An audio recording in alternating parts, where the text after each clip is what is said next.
Good evening, and welcome to another installment of our study that we've been undertaking that we've called God's Big Story of the Bible.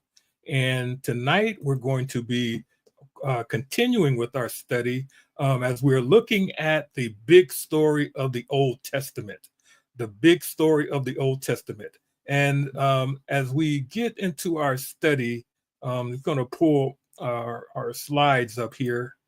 As we get into our study, I just want to just go back and do a quick review. And I'm not going to have the time to do a review every week, but just for the benefit of those who are catching us for the first time, where we have undertaking this journey to understanding the big picture of the Old Testament. And again, what I mean by the big picture is that, for those who just, joining us, when we reference the term the big picture, we're meaning that our meaning is that the Bible is so much more than many of us have been told or taught over the years. Many of us, we view the Bible through the lens of all the famous and popular individual or isolated stories and inspirational characters that we've learned all the way back to our Sunday school days. But the Bible, as we've been trying to examine, is much more than that. The Bible is literally just one book that tells one big story, and that story happens to be the story of redemption. And so we're continuing with that theme by looking at the Old Testament through the lens of the 11 foundational books. Now, the reason why we're just narrowing our study of the Old Testament down to these 11 foundational books, because as we've been explaining throughout this study, that the Old Testament canon, as we currently have it, the books are not given to us in chronological order. They're still all the Word of God, but those who gave us our current canon, or the sequence in which the books of the Old Testament are listed, or the order or the sequence in which they are listed in the Old Testament are not in or in their proper chronological order. But there are 11 Old Testament books that we refer to as foundational books that are arranged or listed or given to us in their actual historical and chronological sequence in which the events actually occurred. And so these 11 books are Genesis, Exodus, Numbers, Joshua, Judges, 1 Samuel, 2 Samuel, 1 Kings, 2 Kings, Ezra, and Nehemiah. And I would really encourage those of you who really want to take your understanding of the Old Testament to the next level, to be able to remember these 11 books by heart, and to be able to just quote them, and be able to just also not only just quote them, but understand why they're in the order in which they're in, and why we refer to them as foundational books, and why other books, let's say for example, like Deuteronomy or Leviticus, wouldn't be considered foundational books, because those books supplement one of these foundational books. So also, we just want to add this little notation, that the 11 foundational books give us the historical and chronological big picture storyline of the Old Testament. In other words, you have these 11 books, and all the other 28 books either supplement or complement the 11 foundational books in one way or another. And so that's just the brief description of where we're headed, and where we've been heading. And so I just need to point that out for the benefit of those who are just joining us in this study. Now, in this first section, or the first foundational book of Genesis, we began to unpack it 2 weeks ago, and we're still in our journey to unpack or to study the first foundational book, which is the book of Genesis. And we learned, of course, that the book of Genesis is the book of beginnings. It's referred to as the book of beginnings because the beginning of many of the things that we now know are recorded in the book of Genesis. For example, the book of Genesis it tells us the beginning of family, the beginning of creation, the beginning of sin, the beginning of so many different things. The beginning of prophecies, all recorded in the book of Genesis. And so that's why we refer to it as the book of Genesis, as the book of beginnings.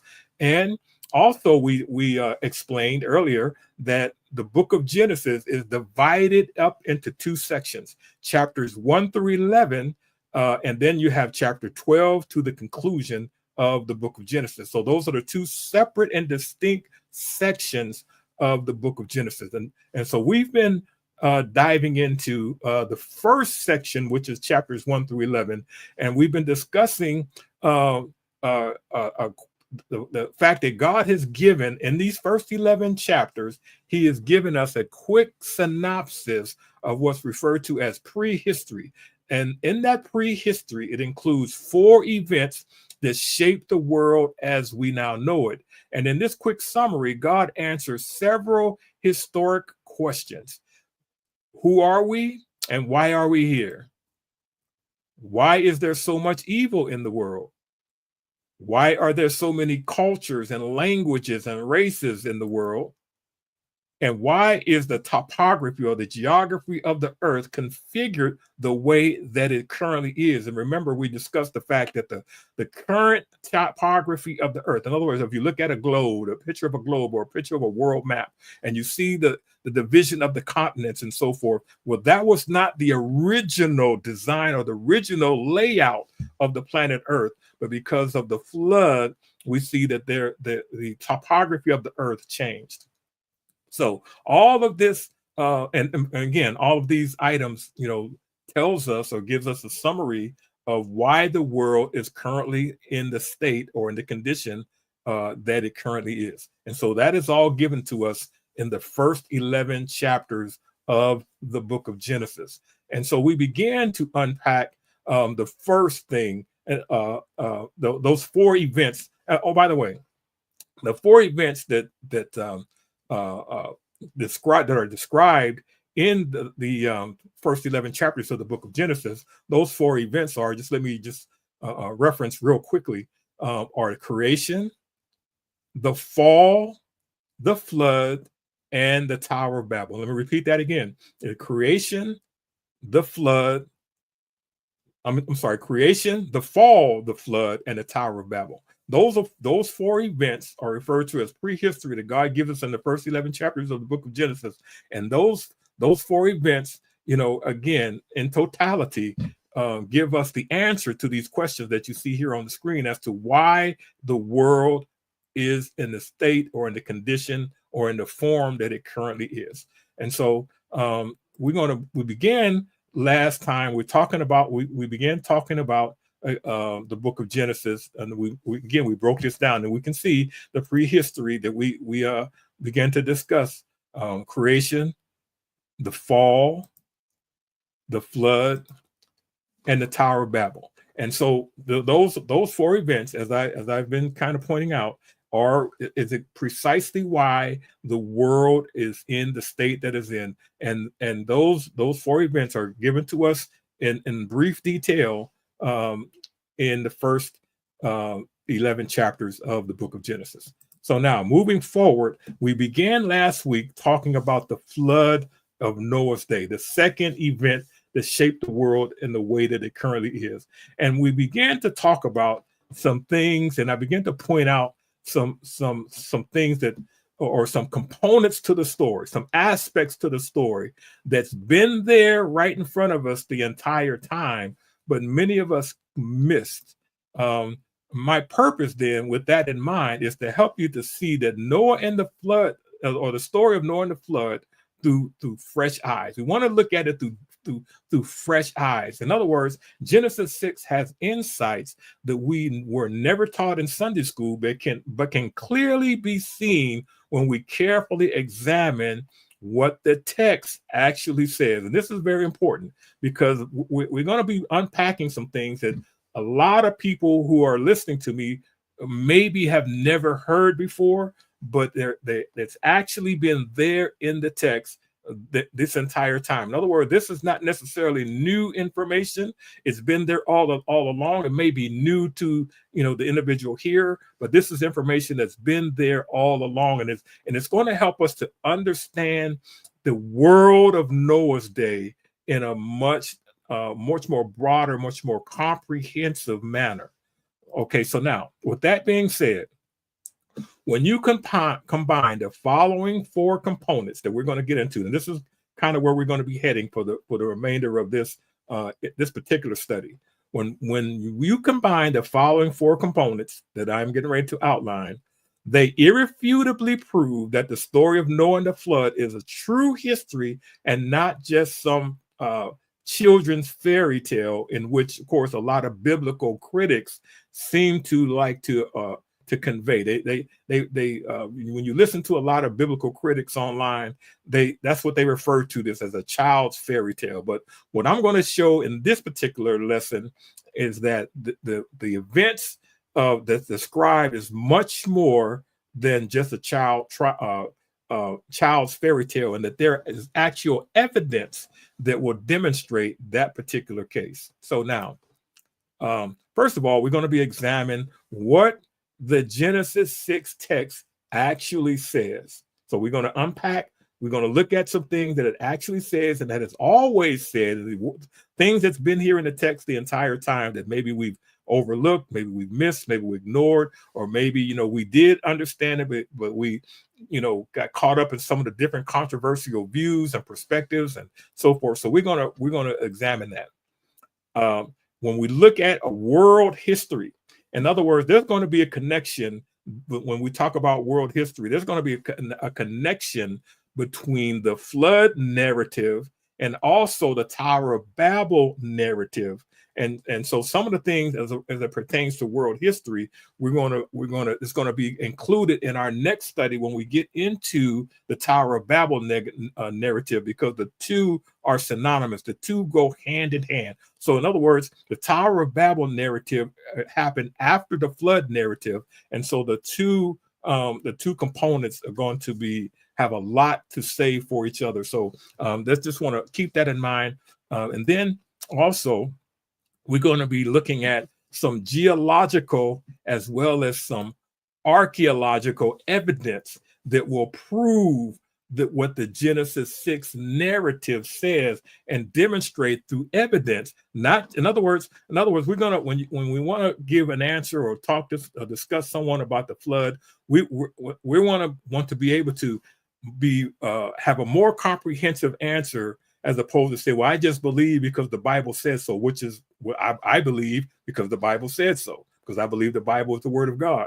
But if you want to take your answers to another level, you have to understand that not only does the Bible say so, but there's actual historic, geological, and archaeological evidence that we can actually look at today that proves and affirms and confirms the Genesis 6 story. So now let's move forward with that. So now, first of all, I'm going to go through and we're going to read Genesis 6, chapter 1, verses 1 through 9, and then we're going to go back and we're going to answer some questions. So now, let's look at the Genesis 6 and 1. It says, "And it came to pass when men began to multiply on the face of the earth, and daughters were born to them." Now, I want you to sear that verse into your mind, because we're going to come back to that and we're going to see a very, very important comparison and parallel to another text that we're going to be unpacking here in just a moment. Now, in verse 2 says, "And the sons of God saw that the daughters of men, that they were fair, and they took them wives of all which they chose." Now, keep in mind, we're going to keep these verses right there in the forefront of your mind, because there's going to be some fascinating things that we're going to be examining here in just a moment as it relates to this passage. And verse 3 says, "And the Lord said, My spirit shall not always strive with man, for he also is flesh, yet his days shall be 120 years. That's also significant, and we'll deal with that here going forward. Okay, in verse 4, it says, now there were giants in the earth in those days, and also after that, when the sons of God came unto the daughters of men, and they bore children to them, the same became mighty men of valor, which were of old, men of renown. And then verse 5 says, and God saw that the wickedness of man was great in the earth, and that every imagination of the thoughts of his heart was only evil continually. And then verse 6, it says, and it repented the Lord that he made man on the earth, and it grieved him at his heart. And the Lord said, I will destroy man whom I have created from the face of the earth, both man and beast, and the creeping thing, and the fowls of the air, for it repenteth me that I have made them. And then, of course, verse 8 and 9 says, but Noah found grace in the eyes of the Lord. And these are the generations of Noah. Noah was a just and I want you to note this word, perfect in his generation, and Noah walked with God. Now just highlight that word perfect going forward, because it's going to come back and be very significant later on as we go forward. Now, the first 9 verses of Genesis 6 poses 4 important questions that must be answered. So we're just going to just do a summary and just going to look at 4 very important questions that are posed or that are raised here in the first 9 verses of the Genesis 6 narrative. Question 1, who were the sons of God? And of course, we introduced this last week when we ran out of time, so we're going to just pick up right there. But I want to get these questions. Then, what was the role, or what was their role in the corruption that was on the earth? Another very important question that we're going to be taking a look at here in just a moment. Why was Noah chosen to be saved? Why, in other words, why was Noah in particular the one that God chose? All right. And then finally, how was Noah's ark a type of the future preservation from the wrath from God's wrath for the church? Okay, that's a very important one. So, and during the course of today's study, I'm going to try to see how much of these 4 questions we can get answered before our time runs out. So now let's move forward. So question 1, who were the sons of God? Now, we began to unpack that last week, but we're going to go into some more depth. And remember that what we're about to share, this has been in the text the entire time. This is not necessarily new information. It may be new for some, but you know, the fact that Genesis 6 narrative is been there the entire time. So who were the sons of God? Now, we mentioned that here, and this is getting us back to where we left off last week.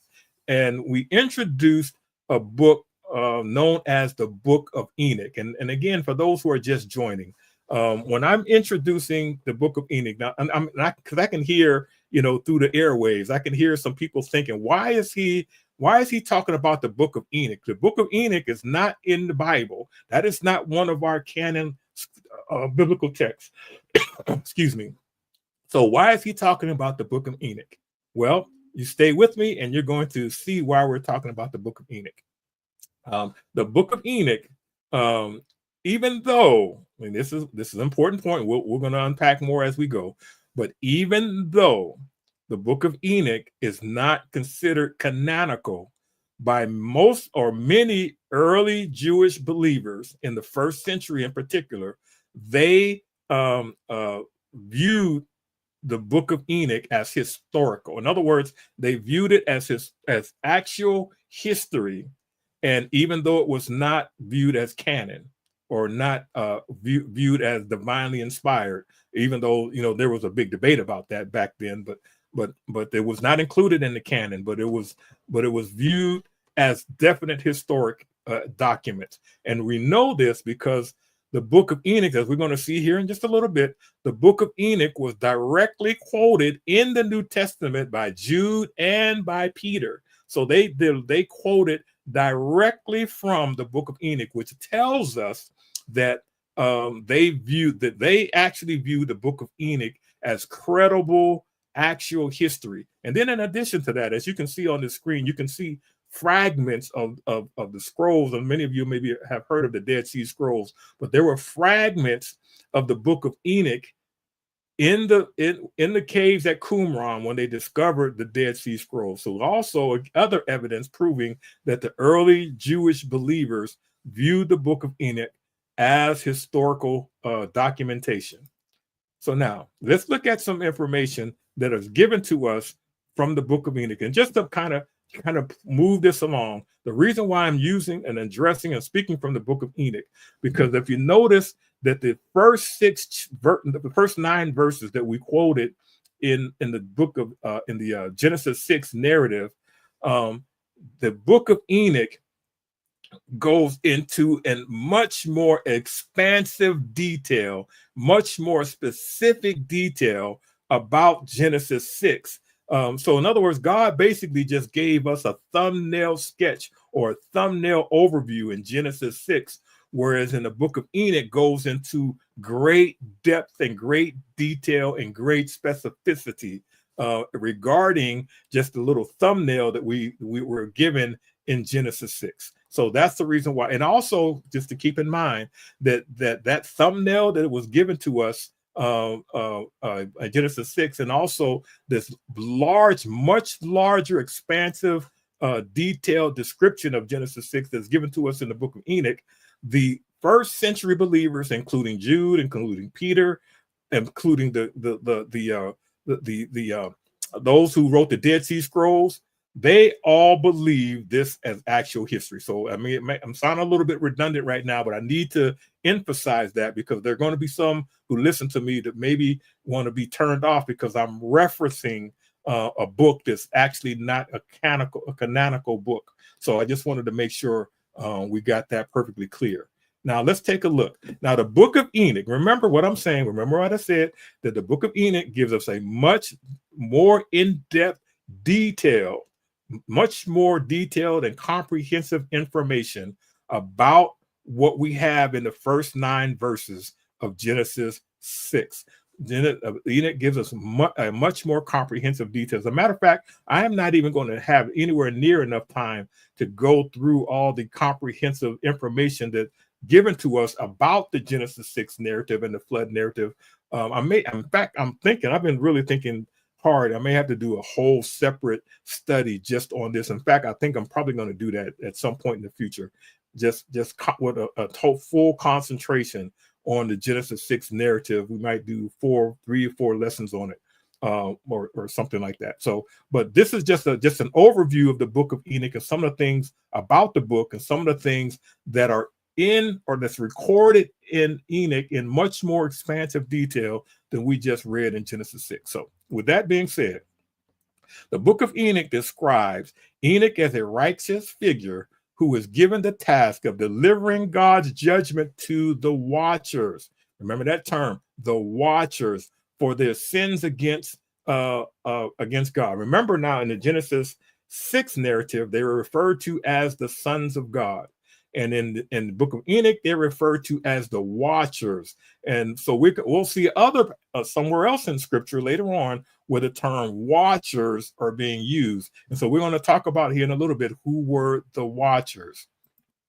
Now, in the book of Enoch, the watchers are described as a group of angels who descended to earth, and they took human wives and fathered the Nephilim, who were giants of old, and taught humans forbidden knowledge, leading to widespread corruption. Now, let me just read that again. First of all, there are watchers. Their original assignment was to come down and watch over humanity. They were given express instructions not to interfere with humanity, but to watch over them, hence the term the watchers. And so you had watchers that we're going to talk about now who rebelled against God. But then there's a passage in Genesis that we're going to get to, not in Genesis, I'm sorry, but in the book of Daniel, where there are also good watchers, those who did not disobey God, who stayed faithful and loyal to God, and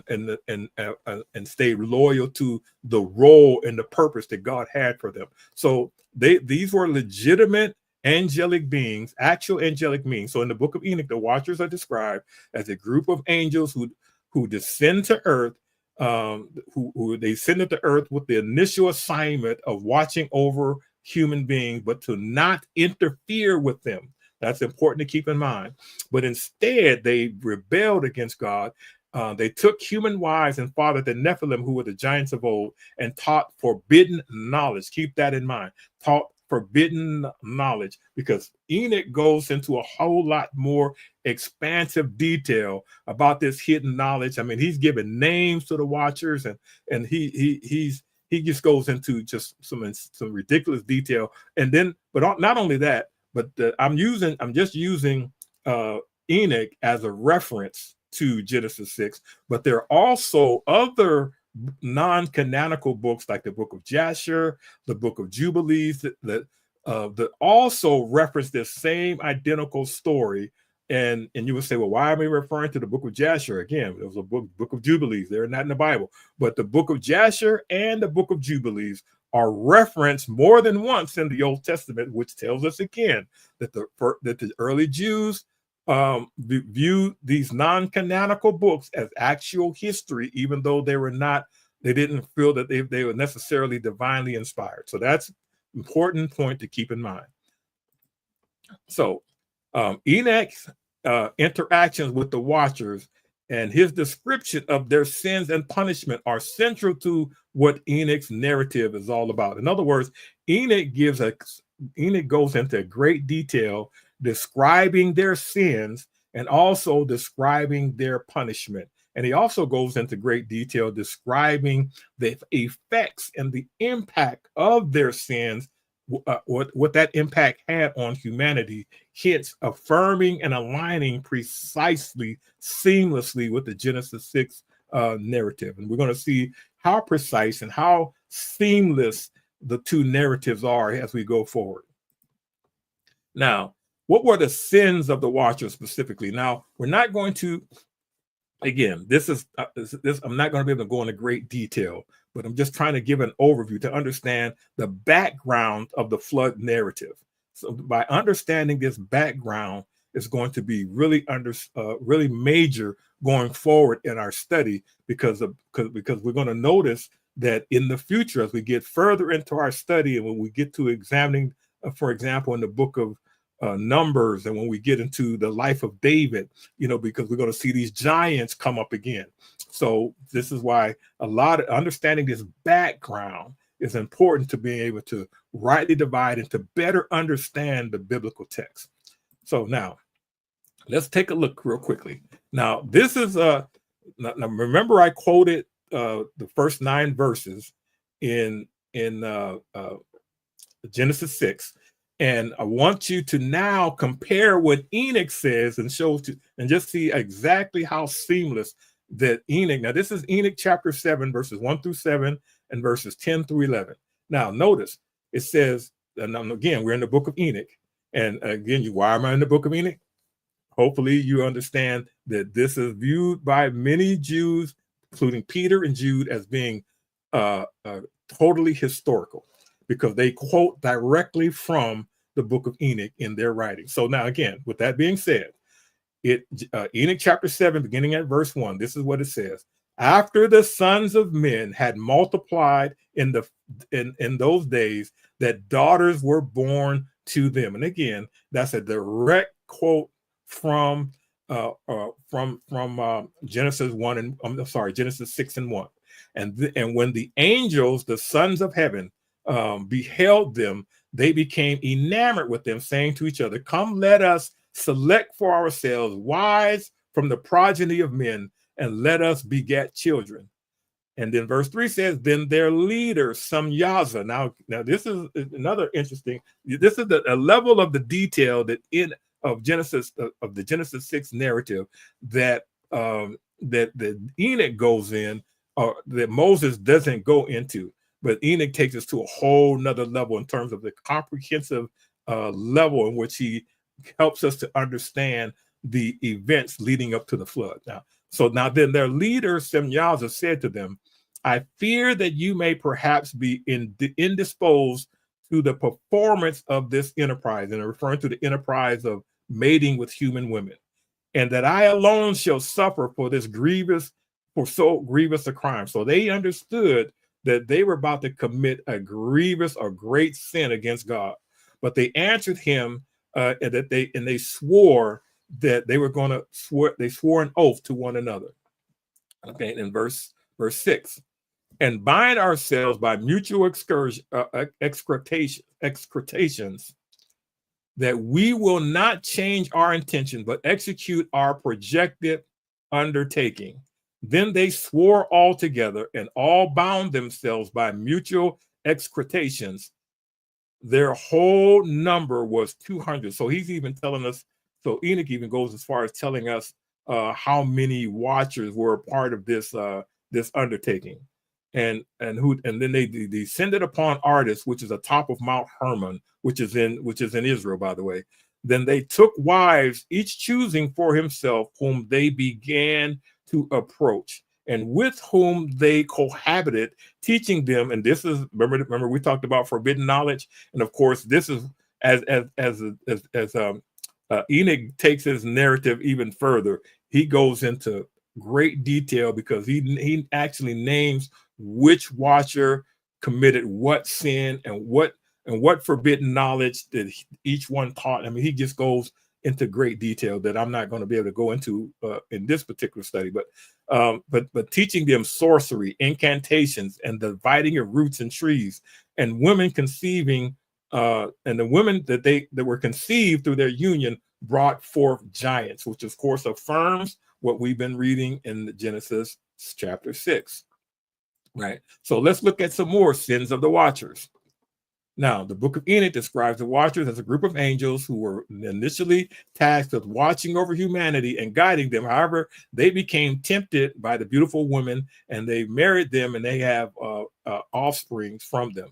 Now, the Nephilim, this was their sins. The Nephilim were the products of the union between the Nephilim, was the word for giants. Is a union between the watchers and human women produced the Nephilim. They're described as giants or powerful beings who are associated with violence and destruction. The Nephilim consumed the resources of humanity, and this is also quoted directly from the book of Enoch. If you continue to read the narrative further, I mean, he goes into great detail about what I'm just highlighting here in these few passages. But they consume the resources of humanity and incite further conflict and evil. And again, this is why God decided he got to wipe everything out. So just keep this in mind. This evil is over time is going to consume the entire planet. And where God said enough's enough. So as we go forward, then they gave, remember this is going to be important. They gave forbidden knowledge. In other words, they taught the humans, the watchers did specifically, they taught the humans celestial knowledge that was not intended for humans to know. Now, we didn't, some scholars debate as to whether or not, I mean, they agree that it was at that particular moment, and when these events were happening, a lot of scholars will agree that it wasn't meant for humanity to have this knowledge at that time. Now, was God going to allow certain knowledge to gradually be given to humans over time when they saw that we couldn't handle it, or if we could handle it? But the humanity at the time, when they got this large, I like to just use the term information dump from fallen angels.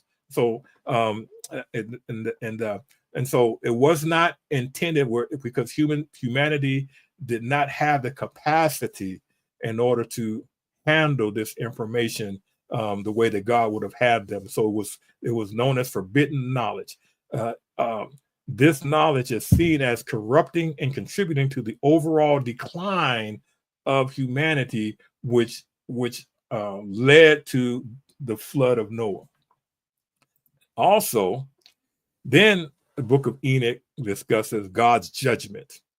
God, witnessing the chaos and evil caused by the watchers and their offspring, known as the Nephilim, decides to intervene. He condemns the watchers and to confinement into Taurus, which is a Greek word for the underworld, a place of punishment, and sends a great flood to wipe out the Nephilim and the corrupting influence that they represented. So again, we're talking about the background of the actual flood narrative. And these are, again, this is information that were a part of the story all along.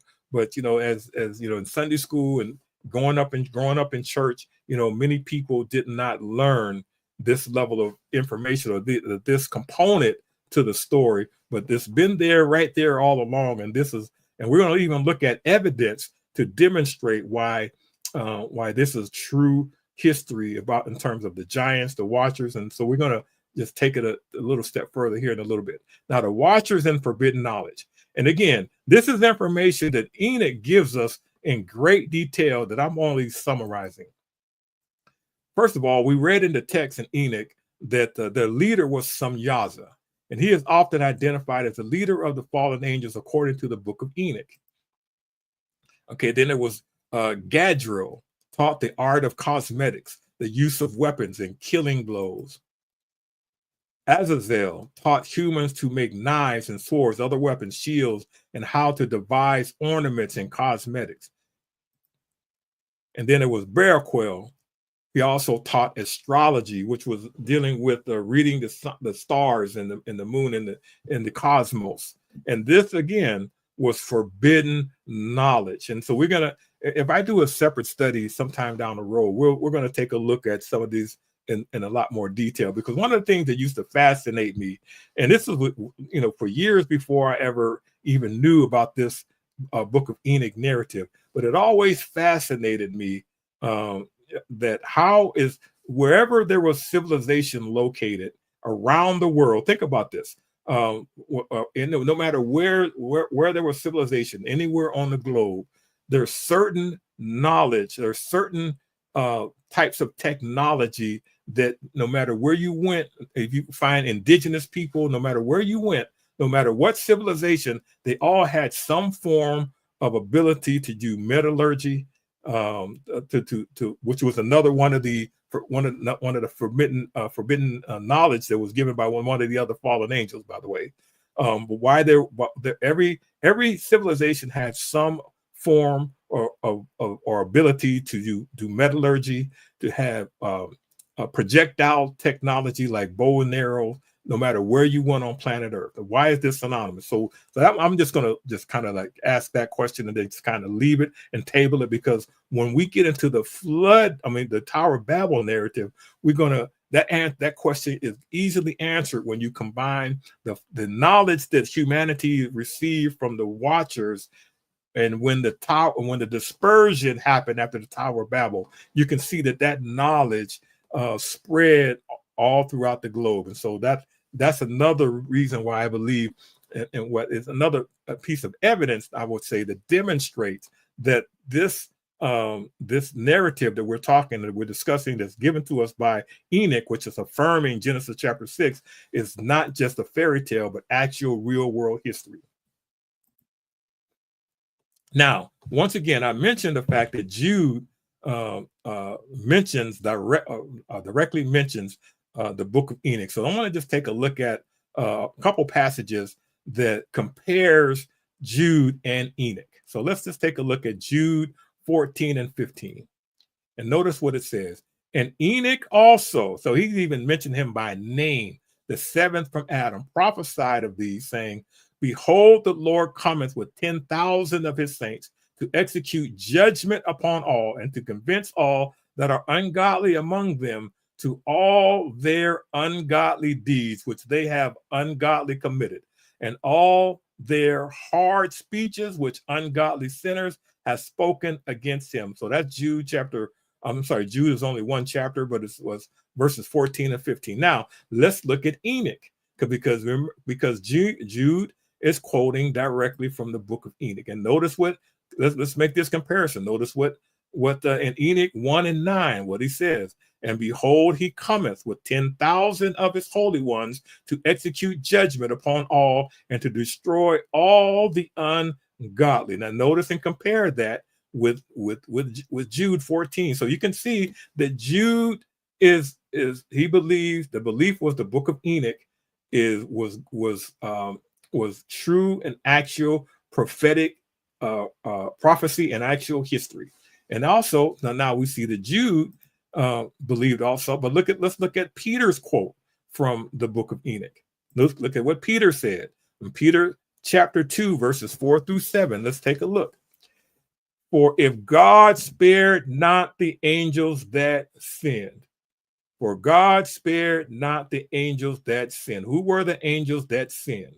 Of course, obviously, those would have been the watchers of prior to the pre-flood watchers, but cast them down to hell and delivered them into chains of darkness to be reserved unto judgment, and spared not the old world, but saved Noah, the eighth person, a preacher of righteousness, bringing in the flood upon the world of the ungodly. So in other words, we can see clearly that Peter believed in the Nephilim and the Enochian story so much that he included it by name and referenced it as in connection with the flood narrative, which that's just kind of show you how the writers of the New Testament and early believers, the view that they had as it relates to the book of Enoch, which I'll say just in summary that tells us, or that gives us a good reason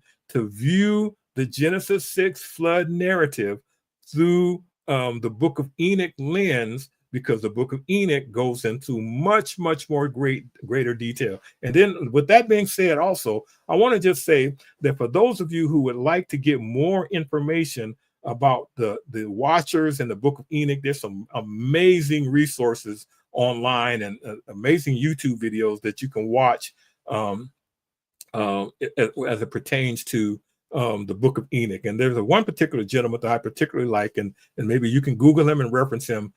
His name was Dr. Michael Heiser. He passed away a couple years ago, but he was when it came to this particular period, he was like one of the best in my estimation. So that's just some information that for those of you that want to gain further information. But all of this fallen angel storyline that's given to us in Genesis 6 and expanded in much greater detail in the book of Enoch were all a part of why God sent the great flood and wiped out humanity and changed everything about the earth from a topography standpoint. From everything changed after the flood story. So now let's look one more piece of evidence about the term the watchers, because we see the term the watchers. There's only one time that once we got past the Genesis 6 narrative, there's only one time with other instance where the term watcher is used, and it's the same Hebrew word, and it's in Daniel chapter 4. And I saw in visions in my head upon my bed, and behold, a watcher and a holy one came down from heaven. So, remember, we also pointed out that you had watchers there. They were good, who stayed faithful and obedient to God, and then you had the fallen watchers. And verse 17 says, this matter is by decree of the watchers, and the demand by the word of the holy ones, to the intent that the living may know that the Most High rules in the kingdom of men. And of course, this particular passage was in response to King Nebuchadnezzar, who got lifted up in his pride and lifted up in his heart, because he felt like this great Babylonian kingdom he was taking credit for, because he stood up on his palace and look at this great kingdom that I have built. But God sent a vision that wanted to, and a message to him, letting him know that you haven't done nothing. I am the one who set this kingdom up, and so you need to give me the praise. And then verse 23, and whereas the king saw a watcher and a holy one coming down from heaven, and so he's having a dream, and he gives this vision that I won't go into, but that's in the book of Daniel, chapter 4 and verse 23. So we can see these three passages are the only other references in the Old Testament to the watchers, but when you look at the description of the watchers as they were referred to as holy ones, that let us know that that they were from heaven, that they were angels and not Sethites, like some of the views try to assume or try to assert.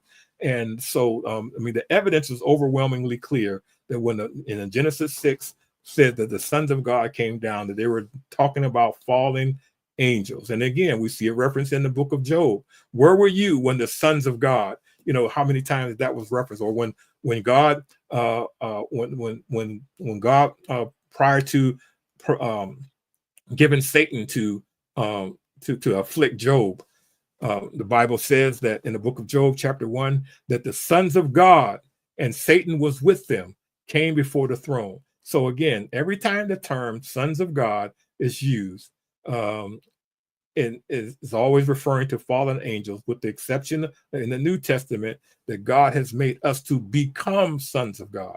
So that's the only other difference that we have in all of Scripture. So now let's look at some evidence of ancient giants around the world. Remember, I mentioned earlier at the introduction, I said that we were going to take a look at. We're not just claiming that we believe the flood narrative just because the Bible says so, but even though we believe it because the Bible says so, but also that there is evidence. There's physical, actual, archaeological, and geological evidence that would demonstrate that there were some giants that roamed the earth back in ancient times.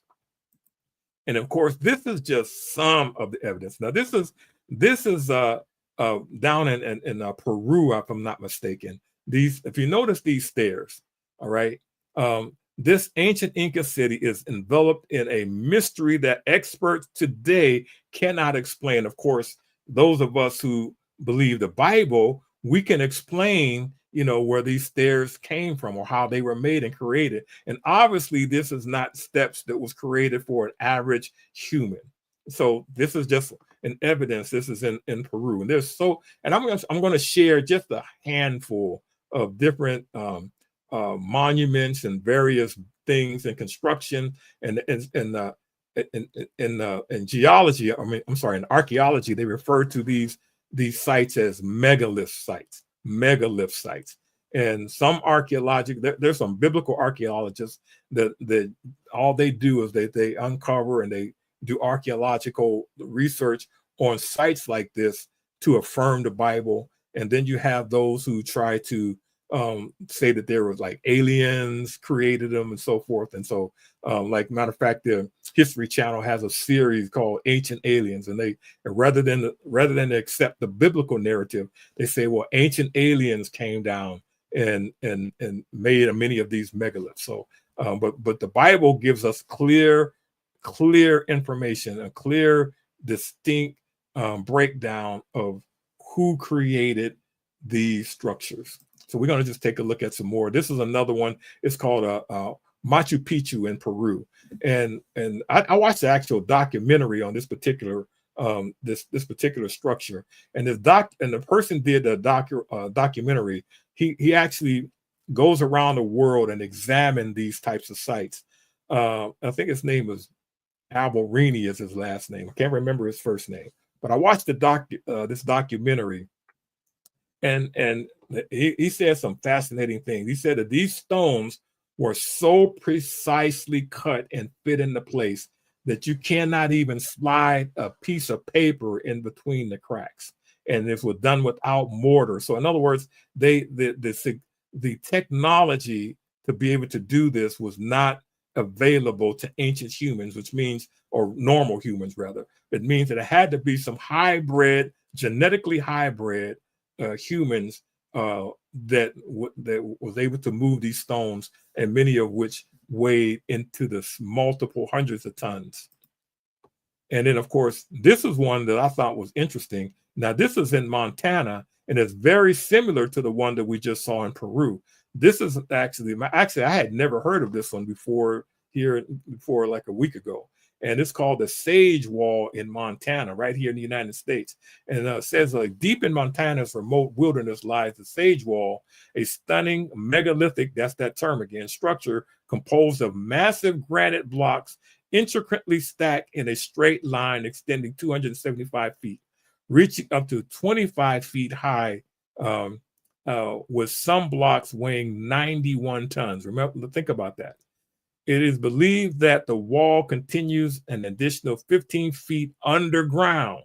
Think about that. The unique formation appears to have precise interlocking stones resembling ancient masonry found worldwide. So again, these structures did not create themselves, and an average human prior to the Nephilim would not have had the ability to be able to move structures like this, or to build structures like this, rather. And this is another one that I found really fascinating, because this one is underwater over under the on the coast of Japan. It's underwater, ruined the city. And on a notice here on your screen, there's an artist description, or an artist rendering of what this underground city looks like, but it's massive, and there's no way that an average human could have done. Of course, I believe that this is evidence also of the flood, because this structure was more than likely created and constructed by the Nephilim prior to the flood, which again would demonstrate or explain why it's now currently deep underwater off the coast of Japan. And of course, I'm just going to show just a few others. These are other megalithic structures, and there are hundreds of them around the world. And of course, this one here is in England. It was called Stonehenge. And again, this is another one. This is another one. This one. These two here are in Israel, so that's just really fascinating information right there. This is evidence, and I just picked out, because I was looking online, and I just picked out a handful, but there are many more ancient structures that could only be explained by there had to be some very, very large individuals in order to be able to orchestrate these constructions. Now, let's look again, and we're got about 10 minutes. So why did God choose Noah? Now, I wanted to get to this because I think this is very important. Now, why did God choose Noah? Now, verse 8 says, Noah found grace in the eyes of the Lord. These are the generations of Noah. Noah was a just man and perfect in his generation, and Noah walked with God. So now there are two things that we have to unpack when we look at this verses 8 and 9 as it pertains to Noah. Now, first of all, it says that Noah was found grace in the eyes of the Lord, that these are the generations of Noah. That Noah was a just man. Notice that he was moral man. He was moral, but they said, and he was perfect in his generation. Now, here's the thing that many people miss, because a lot of times when we do studies in the Old Testament, in the Bible in general, we have to be able to understand what words meant. And I have a saying that, well, I mean, I didn't create the saying, but I use it a lot. It says that the Bible, it goes like this: the Bible was written for us, but it was not written to us, meaning that the Bible was written to specific individuals at a specific point in time in human history and a specific language to address specific issues. Now, in this particular case, this was a Hebrew word. The word perfect here is different from the word perfect in the terms of the way we use it in English. Now, the word perfect in this is the word tamyim, and it means, as we're going to talk about it here in just a moment. As a matter of fact, let me pause that. Just keep the word perfect in mind, and I want to pause that, and then we'll get back to that. But some theologians believe that this was an attempt when I mean by the attempt, I'm talking about the the marriage, this hybrid relationship between human women and the Watchers, creating the Nephilim. Because one of the things you have to remember that goes a lot of times it goes unnoticed in the story, because when you were making these hybrid individuals, what you were literally doing is that you were polluting the human bloodline. And remember, back in Genesis chapter 3 and verse 15, we had what was referred to as the very first messianic prophecy, where God promised that he was going to send a redeemer that was going to bruise the head of the serpent. But that redeemer had to come through a pure, genetically pure bloodline.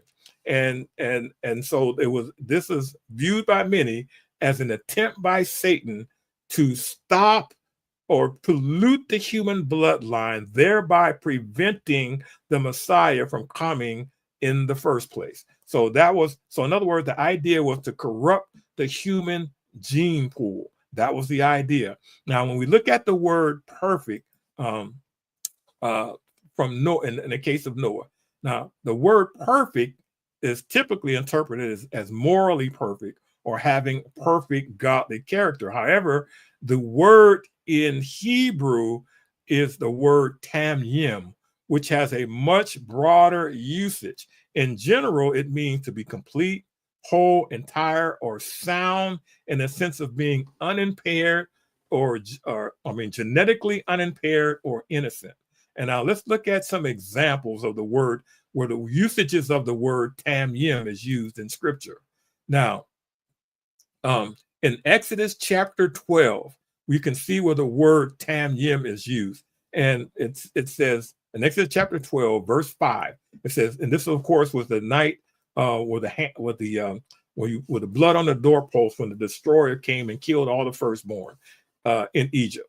And your lamb shall be, now it was instructed to kill a lamb and put the blood on the doorpost. Okay, that's the context. So your lamb shall be without blemish, and the male of the first year. And of course, that without blemish is translated in Hebrew the word tamyim, the same Hebrew word for perfect when it's referring to Noah. A male of the first year shall take it out from the sheep and from the goats. The word without blemish is the Hebrew word again, tamyim. This is a qualification for the lamb whose blood would be applied to the side and to the upper doorpost. Now, the animal, which by the way was a type of Christ, had to be physically and genetically perfect, or tamyim. Okay, that's that word tamyim. And it is because of the usage of the word tamyim in Genesis 6 as it pertains to Noah that some scholars believe that not only was Noah morally perfect, and this is the catcher, this is the clincher right here, but he very well may have also been genetically perfect, or of perfect DNA, meaning that his family, that Noah and his family may have been the only humans that were remaining whose bloodline and DNA had not been corrupted by the unholy union of fallen angels and human women. And so that is, many scholars believe that that's why Noah specifically was chosen, because it was to preserve the human genome, or to preserve the perfect human genome, so that Jesus would be able to be born, because Jesus had to be born through a perfect bloodline. And I need you to make a note of that. Make a note of that point, because as we proceed through the 11 foundational books going forward, you're going to see this. You're going to see this narrative played out over and over and over again until such a time comes when Jesus is actually born. Now, and of course, Noah, as I mentioned, Noah was the only pure bloodline of humans left on earth.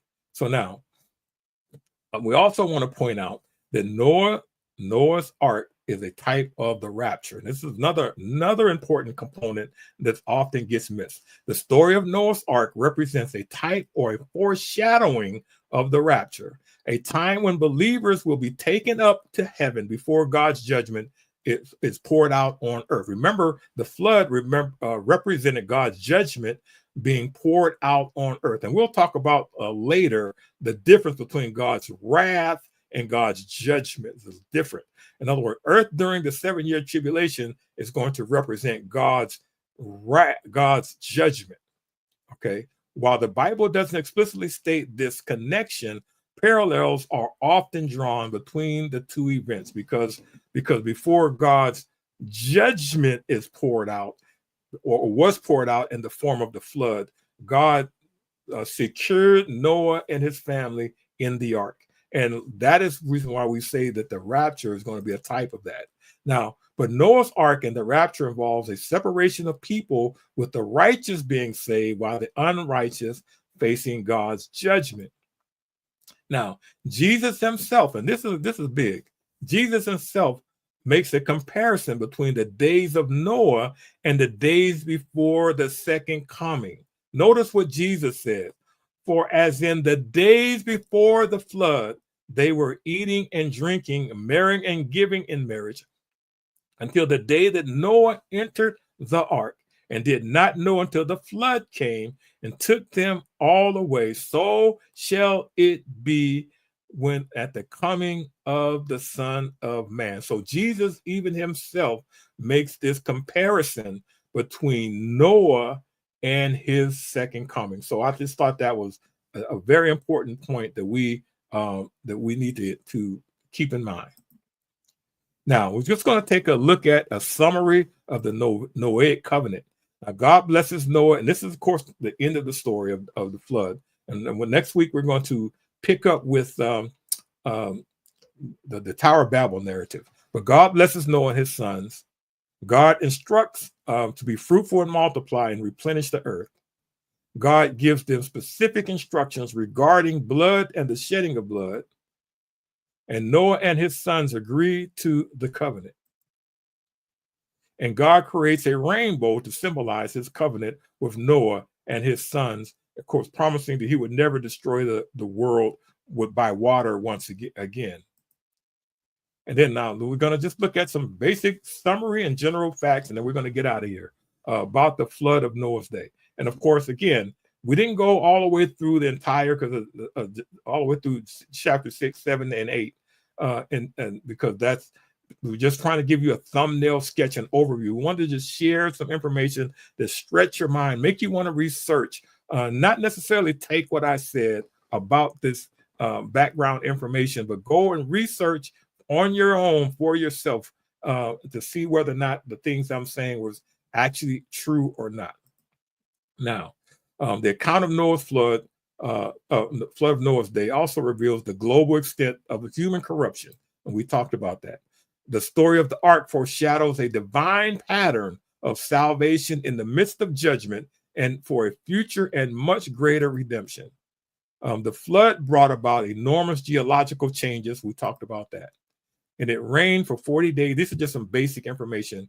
40 days and 40 nights constantly, but not just rain, the fountains of the deep. Remember, we talked about earlier that there was a firmament on the earth where there was a mist of water surrounding the earth, which explains why lifespans was averaging between 700 and 900 years. And it also explains that why after the flood, we clearly see lifespans, generation upon generation, gradually begin to decline, because that firmament was no longer there. And then, but also the waters came from above and from below. And so that's an important, which also, by the way, completely changed the earth's geological structure. So that's another important to keep in mind. Now, after 150 days, the waters began to recede, and the ark eventually came to rest on the mountains of Ararat. And the Genesis flood narrative shares, and I'm just going to highlight this, and I want you to just keep this in the back of your mind, because I'm going to dive into this in more detail next time when we talk about the Tower of Babel narrative. But just as an introduction to that, I just wanted to point this this out, and that the Genesis flood narrative shares similarities with other flood stories all over the world, like, for example, the ancient Mesopotamian story of the Epic of Gilgamesh. Some of you may have heard of that, some of you maybe have not, but it's a Mesopotamian story about the flood, and there are flood narratives all over the world, and we're going to talk about that next week, suggesting influences of shared cultural traditions following the divisions after the Tower of Babel. And of course, the story of the flood serves a powerful narrative about God's judgment, human sin, and the promise of future redemption. Now, with all that said, and I'm done, and I just want to just point out that, and I don't think I've mentioned this in the previous episodes, but if you're interested in getting more detailed information or about this study that we're doing on God's big story of the Old Testament, I have a resource on my website, www.bruceloganministries.com. I have a PDF study guide download. It's not a hard copy. It's a PDF download, and it's a good resource for those of you who are teachers. Many of the graphics that we use in this study or in this study guide, and so those of you who want to be teachers or who you want to teach small groups or Sunday school or whatever the case might be, that you want to do a pastor, do a sermon series, there's